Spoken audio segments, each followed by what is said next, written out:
in all the things that we tried, trying to be like rural, off-grid homesteaders when we first went out there 10 years ago, living without a fridge actually wasn't the hardest one.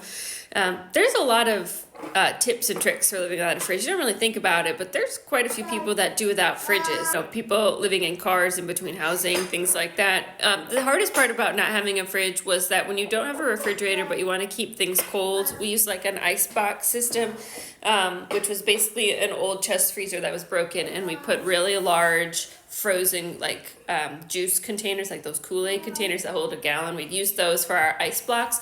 But without the fridge running a fan, you get a lot of condensation problems. So everything's always kind of damp, which then can create mold problems.